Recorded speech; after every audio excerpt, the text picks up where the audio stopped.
Pondok Pesantren Mambaus Sholihin, Gresik.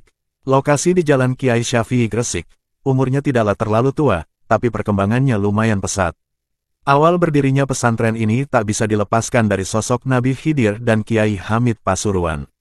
Kisah pembangunan pesantren yang dituturkan oleh Kiai Arifin, yang berusia 59 tahun yang merupakan pengajar di Pondok Pesantren Mambaus Sholihin, adik ipar Kiai Masbuhin Fakih.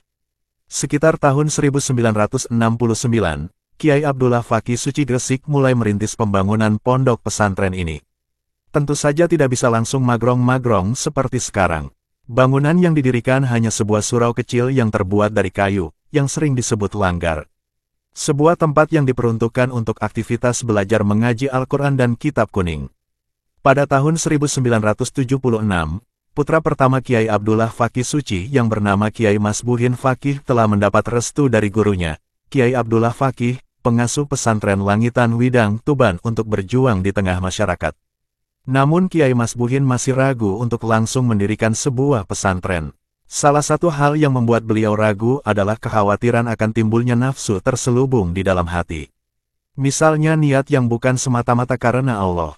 Berkat dorongan dari guru-guru beliau, yaitu Kiai Abdul Hadi Zahid, Kiai Abdullah Fakih Langitan, Kiai Abdul Hamid Pasuruan, Kiai Usman Al-Isyaki, serta keinginan luhur beliau untuk menyebarkan ilmu, maka didirikanlah sebuah pesantren yang kelak bernama Mambaus Sholihin.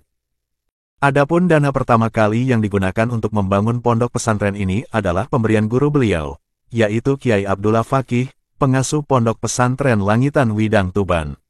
Pada saat pendirian pesantren, Kiai Masbuhin Fakih masih menimba serta mendalami ilmu di pondok pesantren Langitan Widang Tuban.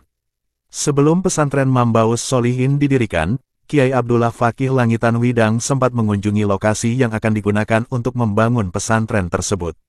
Setelah mengelilingi tanah tersebut, Kiai Fakih Langitan Widang itu berkata kepada Kiai Masbuhin, "Yo wis, tanah iki pancen cocok kanggon dirikno pondok pesantren. Mulon ndang cepet bangunen."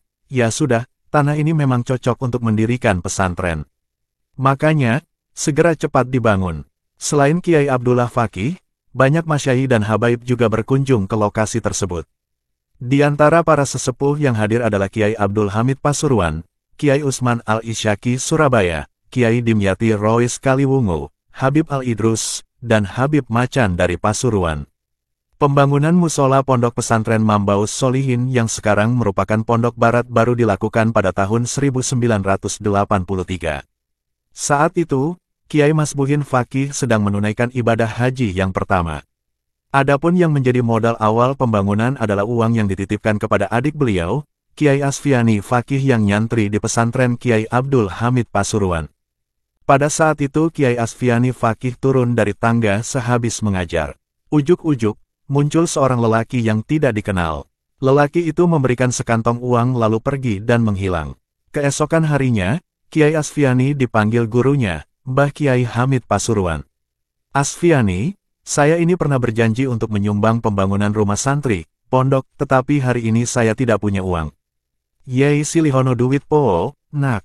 Yai pinjami uang dulu ya, nak," kata Mbah Hamid. "Kiai, tadi malam sehabis mengajar, saya diberi orang sekantong uang.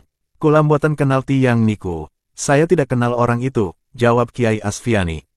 "Endi saiki duwite? Ayo ndang dihitung. Sekarang mana uangnya? Ayo segera dihitung," kata Mbah Hamid kemudian. Kiai Asfiani pun mengambil uang tersebut. Setelah dihitung, sekantong uang tersebut berjumlah 750.000. Kiai Hamid lalu memberi isyarat bahwa yang memberikan uang tersebut adalah Nabi Khidir. Kemudian Kiai Abdul Hamid Pasuruan berkata pada Kiai Asfiani, "Nak, saiki ndang mulio, duit iki keno abahmu. Kongkonen bangun musola.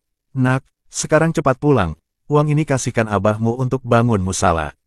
Mendengar perintah itu, akhirnya Kiai Asfiani lalu pulang ke Gresik untuk menyampaikan pesan Kiai Hamid kepada ayahnya. Saat pondok induk masih dalam taraf penyelesaian, Kiai Hamid Pasuruan datang dan memberi sebuah bola lampu neon untuk penerangan. Padahal saat itu listrik belum masuk desa suci, karena yang memberi bukan orang sembarangan. Maka pengasuh pesantren yakin bahwa itu semua merupakan isyarat tentang tujuan pendirian sebuah pondok pesantren, memberi penerangan seperti lampu. Awalnya pesantren itu bernama Et-Tohiriyah. Besar kemungkinan pemberian nama itu diisbatkan pada nama tempat di mana institusi tersebut didirikan, yakni Desa Suci yang dalam bahasa Arab Et-Tahir. Sedang nama madrasahnya adalah Ra'udotut Tholibin, disesuaikan dengan nama Masjid Desa Suci Ra'udotus Salam. Berbekal keyakinan akan pentingnya sebuah nama, maka Kiai Abdullah Faqih Suci sowan ke kediaman guru sekaligus mursyidnya, Kiai Usman Al-Isyaki Surabaya. Selain silaturahim, salah satu agenda dalam acara sowan tersebut adalah meminta nama yang cocok untuk pesantren yang telah berdiri. Oleh Kiai Usman diberi nama Mambaus Solihin, yang artinya sumber orang-orang soleh. Meskipun tidak terlalu pandai, insya Allah santri yang mondok di pesantren ini akan menjadi anak-anak yang soleh.